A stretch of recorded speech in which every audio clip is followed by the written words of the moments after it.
ప్రస్తుతం ఏపీ రాజకీయాల్లో చూసుకున్నట్లయితే కల్తీ నయ్యి ఆ వ్యవహారం సంబంధించి ప్రధాన అంశంగా ఇటు విమర్శలు ప్రతి విమర్శలు జరుగుతున్న పరిస్థితి నెలకొంది. అయితే ఆఖరికి ఇటు అసెంబ్లీ వేదిక ఏదైతే బడ్జెట్ సమావేశాలు జరుగుతున్న నేపథ్యం కూడా జరుగుతుందో, అలాగే బడ్జెట్ ప్రవేశపెట్టడం కావచ్చు, అలాగే వివిధ అంశాలకు సంబంధించి సుదీర్ఘంగా చర్చలు జరుగుతున్న నేపథ్యం. అయితే ఇటు మండలిలో చూసుకున్నట్లయితే అనేక గందరగోళ సిచ్యువేషన్ అనేది కూడా క్రియేట్ చేస్తూ వస్తున్నారు వైసీపీ సభ్యులందరూ కూడా. ప్రధాన అంశం ఏదైతే ఇటు కల్తీ నయ్యి వ్యవహారం సంబంధించి కూడా ప్రస్తావించాలి, దాని గురించి చర్చ జరగాలనే జరుగుతున్న నేపథ్యం అంతా కూడా తెలిసిన విషయం. అయితే ఏదైతే ఈ యొక్క కల్తీ నెయ్యి వ్యవహారం సంబంధించి చూసుకున్నట్లయితే ఈ మొదటి నుంచి కూడా, అంటే గత ప్రభుత్వం హయాంలో చేసినటువంటి ఇటు కల్తీ నెయ్యి ఏ విధంగా ఇటు శ్రీవారి లడ్డు అంశంలో కీలకంగా దాన్ని వివిధ రసాయనాలు కావచ్చు అనేక అంశాలతో దాన్ని కల్తీ చేయడం, అలాగే కోట్లాది లడ్లు తయారు చేయడం, అవన్నీ కూడా భక్తులు పంచిపెట్టడం, ఇదంతా కూడా ఒకవైపు కూటమి ప్రభుత్వం చాలా సీరియస్గా ఉంది. ఏదైతే కూటమి ప్రభుత్వం ఏర్పడిన తర్వాత ప్రక్షాళనలో భాగంగా ఏదైతే గత ప్రభుత్వం చేసిన అరాచకాలన్నింటినీ కూడా బయటికి పెట్టడం కాకుండా అన్ని వెలుగు తీసే నేపథ్యంలో ఇటు కల్తీ నెయ్యి వ్యవహారం సంబంధించి కూడా తెర మీద తీసుకురావడం, ఆ నేపథ్యంలోనే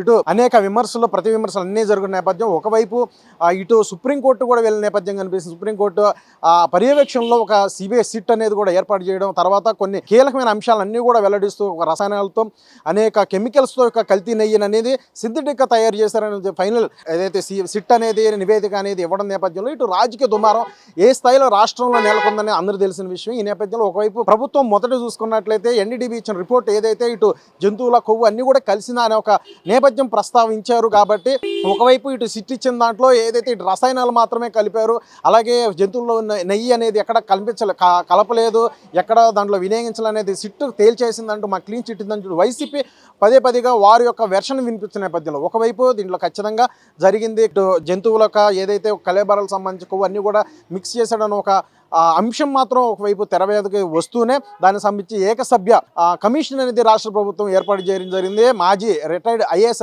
అధికారి దినేష్ కుమార్ ఆధ్వర్యంలో అయితే ఈ యొక్క కమిషన్ ఏర్పాటు చేయడంలో ఇటు సుబ్రహ్మణ్య స్వామి దానికి సంబంధించి ఒక సవాల్ విసురుతూ కూడా సుప్రీంకోర్టుకి అయితే ఆశ్రయించడం జరిగింది. ఎందుకంటే ఇప్పటికే ఇటు సుప్రీంకోర్టు ఆధ్వర్యంలో చూసుకున్నట్లయితే ఇటు సిబిఐ సిట్ అనేది విచారణ అయితే కొనసాగుతుంది. మరొక ప్రభుత్వం ఏర్పాటు చేసిన ఒక ఈ ఏకసభ్య కమిషన్ అనేది సరైన ధోరణి కాదు అంటూ కూడా ఆయన యొక్క వెర్షన్ వినిపించే నేపథ్యంలో సుప్రీంకోర్టు ఆశ్రయించిన నేపథ్యంలో ఆ కేసు అయితే లిస్ట్ అయితే అవ్వడం, అయితే ఈ రోజు అయితే అది దానికి సంబంధించి విచారణ అయితే చేపట్టింది ధర్మాసనం సుప్రీంకోర్టు.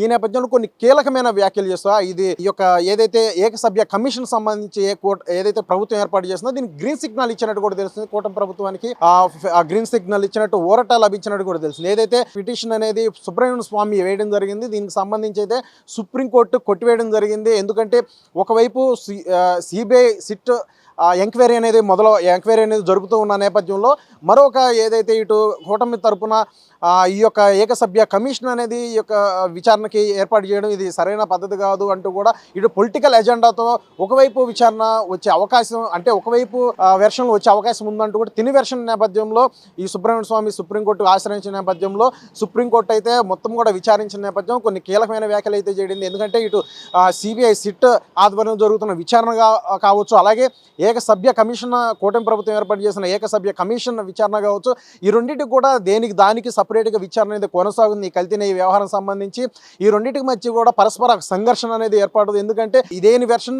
ఏ యొక్క విచారణ అనేది దానికి సంబంధించి విచారణ అనేది ఖచ్చితంగా జరుగుతుంది. ఒకవైపు సిబిఐ సిట్ అనేది విచారణ దాని యొక్క వెర్షన్లో జరుగుతున్నప్పటికీ కూటమి ప్రభుత్వం ఇది పరిపాలన సంబంధించి కూటమి ప్రభుత్వం తీసుకున్న నిర్ణయం మేరకు ఈ ఏకసభ్య కమిషన్ అనే విచారణ కూడా కొనసాగుతుందంటూ కూడా ఒక గ్రీన్ సిగ్నల్ ఇస్తూ కూడా ఏదైతే సుబ్రహ్మణ్య స్వామి ఏదైతే పిటిషన్ దాఖలు చేశారో సుప్రీంకోర్టులో దాన్ని కొట్టివేయడం జరిగింది. ఇది ఒక సుబ్రహ్మణ్య స్వామికి ఒక ఎదురు దెబ్బ అనేది కూడా క్లియర్ తెలుస్తుంది. ఎందుకంటే ఈ యొక్క అంశం సంబంధించి ఇప్పటికే అనేక విమర్శలు ప్రతి విమర్శలు అనేది రాజకీయంగా చాలా దుమారం అవుతున్న పరిస్థితి అందరికీ తెలిసిన విషయమే. ఒకవైపు సీఎం చంద్రబాబు నాయుడు కావచ్చు, అలాగే డిప్యూటీ సీఎం అంటే పవన్ కళ్యాణ్ కావచ్చు, బీజేపీ నేతలు కావచ్చు, అనేక కీలకమైన మంత్రులందరూ కూడా అనేక వ్యాఖ్యలు చేస్తున్న పరిస్థితి ఉంది. ఎందుకంటే మహాదేవుడు కలియుగ దైవంగా భావించేటువంటి శ్రీవారి యొక్క లడ్డూ ప్రసాదం అత్యంత పవిత్రంగా భావించేటువంటి దాంట్లో కల్తీకి గత ప్రభుత్వంలో పాల్పడ్డారు. ఇదంతా అత్యంత ఏదైతే బాధాకరం విషయం అంటూ కూడా వారు వ్యక్తపరిచిన నేపథ్యం అయితే కనిపిస్తుంది.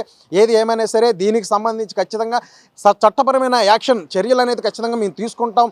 దేవుడితో పెట్టుకున్నారు కాబట్టి హిందువుల మనోభావాలన్నీ కూడా కించపరిచేలాగా గత ప్రభుత్వం వ్యవహరించింది. దాంట్లో ఇటు రాజకీయంగా భాగంగా ఉన్నటువంటి లేదంటే పాలనా పరంగా ఎవరు ఉన్నా సరే అధికారులు ఉన్నా సరే ఖచ్చితంగా చట్టపరంగా శిక్షార్హులు తీరుతా ఉంటూ కూడా డిప్యూటీ సీఎం పవన్ కళ్యాణ్ ఇద్దరు కూడా పేర్కొన్న విషయం కూడా అందరూ తెలిసిన విషయం. ఈ నేపథ్యంలోనే దీనికి సంబంధించి ఏకసభ్య కమిషన్ ఛాలెంజ్ చేస్తూ కూడా మరి సుబ్రహ్మణ్య స్వామి సుప్రీంకోర్టు ఆశ్రయించడం, ఈ నేపథ్యంలో సుప్రీంకోర్టు అంతా కూడా విచారణ చేపట్టిన నేపథ్యంలో సో ఏ విచారణగా ఇటు సిబిఐ సిట్ విచారణ దానికి పర్యవేక్షణలో ఆ విచారణ కొనసాగుతూనే ఇటు ప్రభుత్వం ఏర్పాటు చేసినటువంటి ఏదైతే ఇటు ఏకసభ్య కమిషన్ కూడా ఆ వెర్షన్లో కూడా ఈ యొక్క విచారణ అనేది కూడా ముందుకు వెళ్తుందంటూ కూడా మరి పేర్కొనడం జరిగింది. ఈ నేపథ్యంలో మరి రానున్న రోజుల్లో సంబంధించి ఇటు ఏ నివేదికలు అనేది ఎంత క్లియర్గా ఇవ్వనుంది అనేది కూడా తేలనుంది. ఎందుకంటే ఇప్పటికే పాలనా పరంగా చూసుకున్నట్లయితే ఇటువంటి ఎవరెవరో స్థానం అంటే ఎవరెవరు కీలక పాత్ర దీంట్లో కల్తీ నివేహం సంబంధించి ఆయన పాత్ర ఉంది. అలాగే ఇటు రాజకీయ పరంగా ఎవరెవరు కీలకంగా వ్యవహరించారు అనే అన్ని అంశాలకు సంబంధించి ఏకసభ్య కమిషన్ అనేది మరి బయట పెట్టనుంది. ఆ నేపథ్యంలో చూసుకున్నట్లయితే మరి రానున్న రోజుల్లో ఈ యొక్క కల్తీ నెయ్యి వ్యవహారం సంబంధించి మరింత ఏ స్థాయి ఏ పతాక స్థాయికి వెళ్ళనుంది అనేది కూడా ఒక తీవ్ర ఉత్కంఠ నెలకొన్న అనేది కూడా తెలుస్తుంది. అయితే ఇప్పటికే ఏపీ అసెంబ్లీ సమావేశాలు అనేది జరుగుతున్న నేపథ్యంలో ఒకవైపు అసెంబ్లీ శాసన మండలిలో ఒకవైపు వైసీపీ సభ్యులందరూ కూడా ఒక గందరగోళం సిచ్యువేషన్ అంతా కూడా క్రియేట్ చేస్తున్న పరిస్థితి నెలకొంది. ఎందుకంటే ఈ యొక్క కల్తీ నెయ్యి వ్యవహారం సంబంధించి ఏదైతే ఉందో దానికి చర్చ పెట్టాలంటూ కూడా వారు తీర్మానం ఇస్తున్న నేపథ్యంలో ఈ యొక్క తీర్మానంతో కూడా మరి తిరస్కరించిన నేపథ్యం కనిపిస్తుంది. ఆఖరికి ఈ రోజు కూడా దానికి సంబంధించి చైర్మన్ కూడా ఈ యొక్క తీర్మానాన్ని తిరస్కరించిన నేపథ్యంలో ఒక వైసీపీ సభ్యులందరూ కూడా డైరెక్ట్ పోడియం వద్దకు కూడా వెళ్ళి ఒక గందరగోళ సిచ్యువేషన్ చేయడం రచ్చరచ్చ చేసిన నేపథ్యంలో ఈ యొక్క తీర్మానం ఏదైతే ఈ యొక్క అసెంబ్లీ శాసనసభ మండలిని వాయిదా వేసినట్టు కూడా తెలుస్తుంది. ఒకవైపు మంత్రి నారా లోకేష్ కావచ్చు, వివిధ నేతలందరూ కూడా ఒక ప్రభుత్వం కూడా యోచిస్తుంది. ఈ యొక్క శాసనసభ కావచ్చు, మండలిలో కావచ్చు, ఈ యొక్క కల్తీ వ్యవహారం సంబంధించి ప్రజల ముందు ఖచ్చితంగా ఆధారాలు సహా బయట పెట్టాలి. ఇది ఒక చక్కని వేదిక అవుతుంది. ఎందుకంటే ఇప్పటికే హిందువుల మనోభావాలు కించపరచు లేదంటే విద్వేషాలు రెచ్చగొట్టాలగా ఇటువంటి పరిణామాలన్నీ కూడా ఇప్పుడు అసెంబ్లీలో అలాగే శాసన మండలిలో ఒక వైసీపీ సభ్యులు తీరును బట్టి వారందరూ కూడా ఎండగట్టే విధంగా ప్రజల ముందు ఈ యొక్క నిజాలు బయట పెట్టేందుకు ఒక చక్కని వేదికగా దీన్ని వినియోగించుకున్నట్లు కూడా తెలుస్తుంది. ఎందుకంటే కూటమి ప్రభుత్వం ఈ నేపథ్యంలో ఈ వారం రోజులు జరిగే ఒక సెషన్ నేపథ్యంలో ఇటు మొదటిగా శాసనసభలో ఆ తర్వాత శాసన మండలిలో కూడా ఈ యొక్క కల్తీ వ్యవహారం సంబంధించి ప్రస్తావించే అవకాశం అయితే ఉంది. అలాగే పూర్తి ఆధారాలతో కూడా.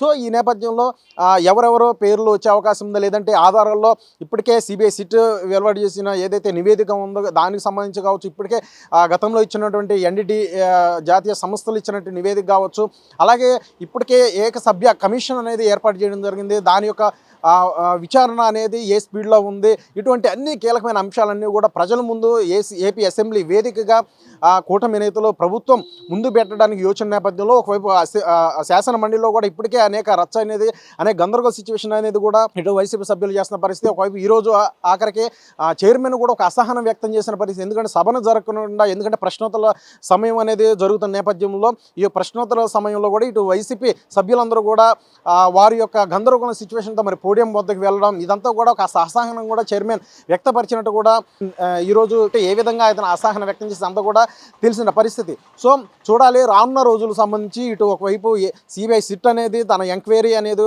దాని ప్రొసీడింగ్ ముందుకు వెళ్తుంది. ఒకవైపు ఏకసభ్య కమిషన్ అనేది కూటమి ప్రభుత్వం ఏర్పాటు చేసింది కాబట్టి ఆ యొక్క విచారణ ముందుకు వెళ్తుంది కాబట్టి రెండింటికి సంబంధించి వేరు విచారణలు వారి యొక్క స్పీడ్ ముందుకు వెళ్తుంది కాబట్టి రెండింటికి ఏ యొక్క విచారణ మరొక విచారణ సంబంధించి ఎక్కడ కూడా ప్రభావితం అవ్వదు అంటూ కూడా ఇప్పటికే సుప్రీంకోర్టు ఈరోజు ఏదైతే సుబ్రహ్మణ్యం వేసిన ఒక రిట్ పిటిషన్ సంబంధించి కొట్టివేసిన నేపథ్యంలో వ్యాఖ్యానించింది. కాబట్టి చూడాలి ఈ యొక్క విచారణ కల్తీ వ్యవహారం సంబంధించి రాజకీయంగా ఏ స్థాయిలో పతస్థాయికి వెళ్తుందో ఈరోజు ఇంకా రానున్న రోజుల్లో ఇటు ఏకసభ్య కమిషన్ వెలువరించే ఒక విచారణ నేపథ్యంలో ఆ యొక్క రిపోర్ట్ కావచ్చు మరీ ఇంకా లోతుగా విశ్లేషిస్తుంది కాబట్టి సిబిఐ సిట్ ఆ యొక్క విచారణ మరి ఏ విధంగా ఉంది ఇదంతా కూడా మరి రానున్న రోజుల్లో ఈ యొక్క కల్తీ వ్యవహారం సంబంధించి ఏ పతాక స్థాయికి వెళ్తుందో అనేది కూడా చాలా వరకు చర్చ అనేది మరి రాష్ట్ర రాజకీయాల్లో జరుగుతుందనేది కూడా క్లియర్గా తెలుస్తుంది.